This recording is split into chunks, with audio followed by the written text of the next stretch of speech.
Então tem o seguinte, olha, tratando-se de ciclos, né, de cadeias fechadas, que é o caso aqui, tem um ciclo que é especial, que é o ciclo benzênico, né, que é o núcleo ou anel benzênico, que é formado, né, basicamente pelo benzeno, que é esse C6H6 aqui, certo? E veja, 1, 2, 3, 4, 5, 6 carbonos e para cada carbono um hidrogênio. Então, C6H6, esse daqui é o que a gente chama de benzeno.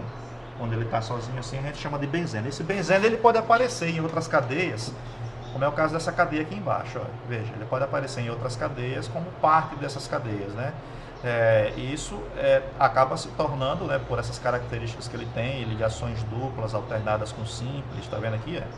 Né, o fato dele ser fechado, então ele tem toda uma características que afetam muito as suas funções químicas, as suas características, né, ele afeta de forma geral o comportamento da substância, a presença dele, né? Então ele acaba se tornando a cadeia principal, certo?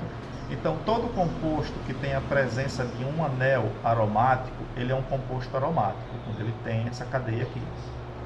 E ele tem essa cadeia aqui, né, que pode ser representada também dessas duas outras formas aqui, certo? Com um ciclo no meio assim também vale, né? Então, o anel benzênico, ele forma os denominados compostos aromáticos, como eu já falei, né? Esses compostos aromáticos, eles podem ser com um núcleo só, vão ser chamados de mononucleares, ou pode ser chamado aqui também de mononucleados, ou eles podem ser também polinucleares, olha, polinucleados. No caso, quando ele é mononucleado, quer dizer que ele tem apenas um núcleo benzênico. Nesse caso aqui, eu tenho essa cadeia ramificada, né? A cadeia principal é o próprio benzeno aqui, é o anel aromático, né? E aí eu tenho aqui um composto mononucleado, apenas com um núcleo, né? Com um núcleo benzênico, né? Aqui apenas com um núcleo aromático ou núcleo benzênico, tanto faz. Aqui, mal desenhado, né? Então aqui eu tenho um outro, ó, chamado aqui também com a presença de dois, ó, um aqui e outro aqui, e esse aqui tem um aqui e outro aqui, né?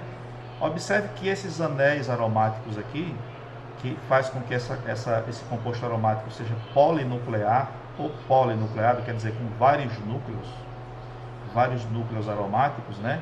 Esses anéis eles estão separados, ó, certo? Esse anel está separado aqui por uma ligação e está separado aqui por uma sequência de dois carbonos, ó. Então esses anéis polinucleares são isolados.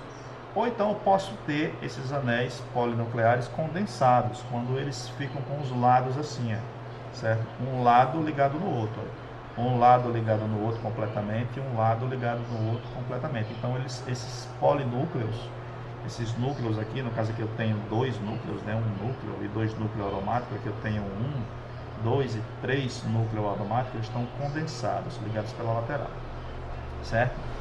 Então aqui ele faz aqui agora o número de compostos aromáticos conhecido é tão grande que praticamente determinou dentro da química orgânica uma nova divisão denominada química dos aromáticos. Aquilo que eu falei logo no primeiro vídeo, que assim as possibilidades de ligações, de ângulos entre ligações, de proximidade de ligação, comprimento de ligação, tipo de ligação, quantidade de ligação, é tão grande, entendeu? Que se você considerasse cada um desses aspectos, cada uma dessa características pequenininha, um acento na letra A, acento circunflexo, acento agudo, ou então um trema no U que tinha antigamente, não tem mais, entendeu? E se você considerar a química como uma linguagem, a gente tem que são muitas as palavras, entendeu? São muitas as formas de se expressar da natureza, certo? Então, química como linguagem, a quantidade de letras, de fonemas que você forma é tão grande, que no caso dos anéis aromáticos, somente nesse caso dos anéis aromáticos, né, a gente tem uma quantidade absurda de substâncias aromáticas, só no campo dos aromáticos, né? Então veja, a gente ainda pode dividir, certo, em razão dessa variedade enorme, né, os compostos da seguinte forma, olha, os compostos alifáticos, que são os que têm cadeia aberta. Lembra os que têm cadeia aberta? Ó, por exemplo, se fosse só isso daqui, é uma cadeia aberta. Vamos voltar lá para cima para ver uma cadeia aberta. Ó, todos esses compostos aqui são de cadeia aberta. Ó. Viu? Cadeia aberta, cadeia aberta. Então, esses são os que a gente chama de compostos alifáticos, certo? Já os compostos que têm cadeia fechada, passei, foi? Já os compostos que têm cadeia fechada são dois tipos. Ó, veja, cíclico e ali. Quer dizer o quê? Que é um cíclico fechado, mas ele é alifático. Quer dizer, ele não tem anel aromático, né? Então, vamos ver aqui. Olha, essa cadeia aqui é uma cadeia cíclica. Tem um anel aromático? Tem. É uma cadeia, é um composto aromático. Esse composto aqui também é um composto aromático pela presença do anel aromático, certo? Aqui embaixo tem mais como fazer aqui. Vamos ver composto cíclico que não é aromático. Quer dizer, é alicíclico. Cadê vocês? O do primeiro exemplo lá, esse aqui. Pronto, esse exemplo aqui é um composto cíclico, mas ele não é aromático. Então, se ele não é aromático, ele é um composto cíclico alifático, certo? Como ele é cíclico, a gente chama de composto de alifático, e cíclico, porque é fechado. Entendeu a bagunça? Pronto, professor, não decorei. Não é para decorar, criatura. Você não vai decorar nada disso. Já tem 6 minutos de áudio aí, de vídeo, certo? Você não vai decorar nada disso. O que você vai fazer é estudar, certo?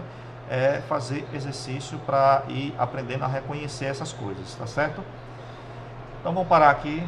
Eu acho que a aula dessa quinzena é isso. Acho que já está com muita coisa já. Então, tchauzinho.